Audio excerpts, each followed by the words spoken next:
Hello, my name is Keith Gruber. I'm a guitar teacher, and today I'm going to be doing a lesson about bar chords.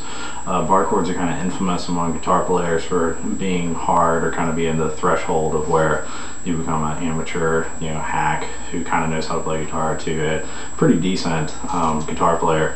They're not really as hard as they have a reputation for being. The main thing to remember whenever you're trying to do them is to adjust your hand position around and really experiment with that to find exactly the right hand position to play a particular chord. Let's start off with just a major chord where the root note is on the 6th string, and you can download the sheet that I'm looking at over here to my left over to your right.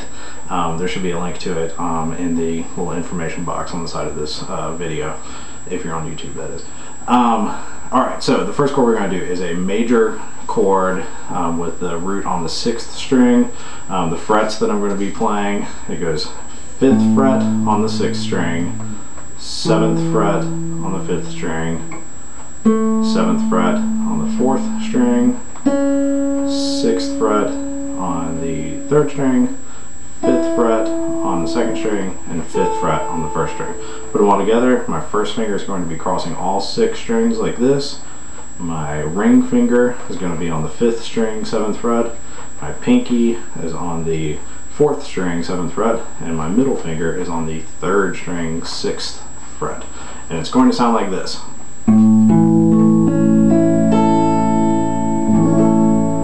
Alright, so the key to this, like I said, is hand position. You want to get your first finger in a position where it can cross all 6 strings easily, like this. Don't let your hand curve like this, or come out like this, if you can see that. You want it to go across fairly flat across all 6 strings, and also fairly close to the fret. Don't let yourself get to the back of the fret, because you're going to get a buzzy sound if you do that. So fairly close to the fret and fairly flat. Don't let yourself use the side of your finger. Also, for right now, don't let yourself use your middle finger to prop up the finger either. Alright, so we got our first finger across all 6 strings, and you want your thumb to be, hopefully you can see this, kind of in the middle of the back of the neck.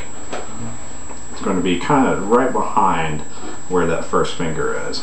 Just makes it so that you can get a little bit more support going.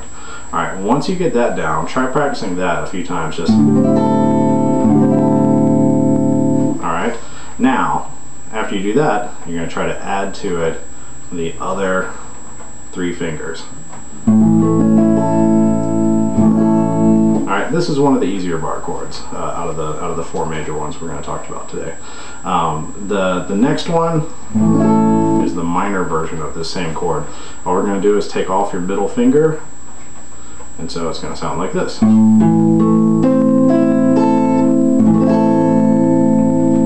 Alright, now I'm going to skip the major chord on the 5th string for right now. I'm going to go to the minor chord on the 5th string. If you're looking at the sheet, it's the one in the top right corner of the sheet. And for this chord, your first finger is going to cross the first 5 strings, and it's going to just barely touch, just enough to mute the 6th string. So if you strum all 6 strings, it should sound like this.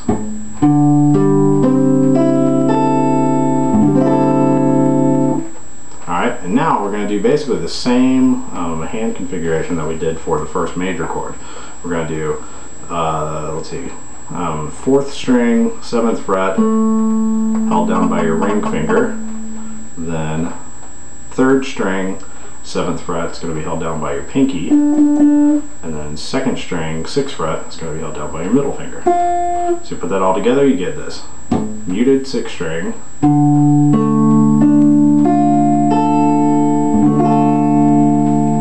Okay, then next we're going to go to the 3rd chord on the sheet. This is kind of the oddball of these first 4 bar chords, in this one you're going to use your ring finger to bar down the 7th fret on the 2nd, 3rd, and 4th strings.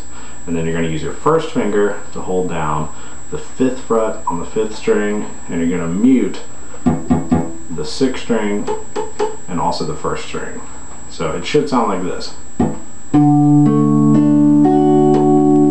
Now the problem most people have is getting that third finger to collapse like this. A lot of people want to kind of do their finger, you know, straight across this way, or they'll get their finger to collapse right here but not here.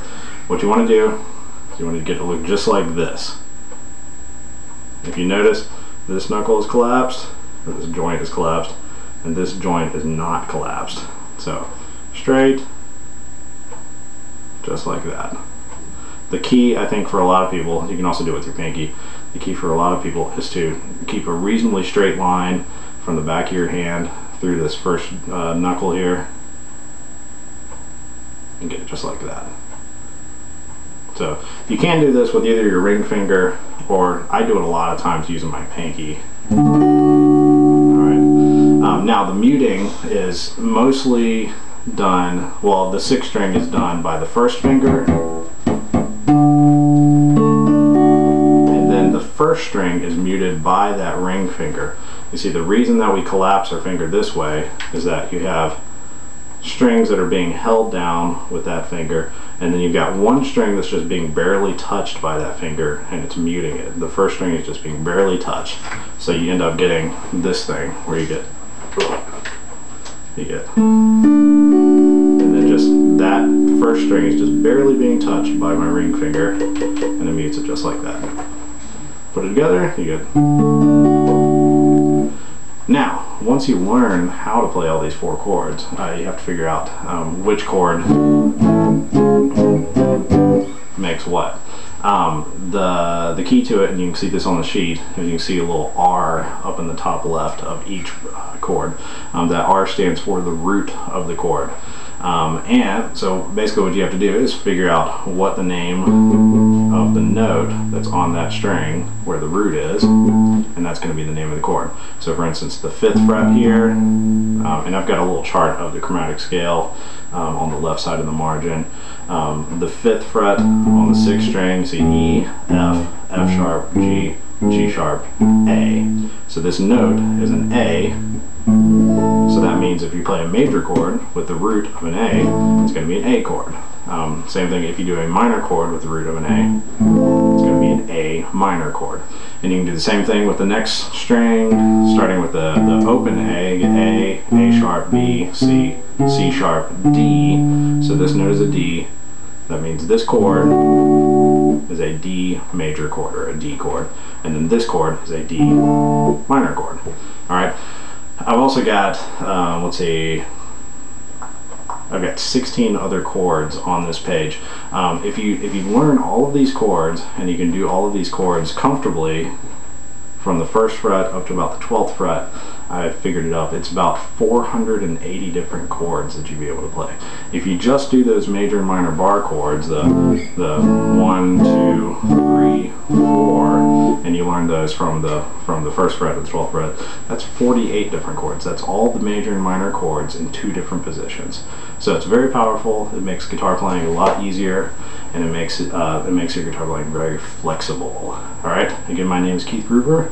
You can visit my webpage at keithgruber.com, and if you're interested in lessons and you happen to be in the Greenville, South Carolina area, drop me an email or give me a call, and that's it.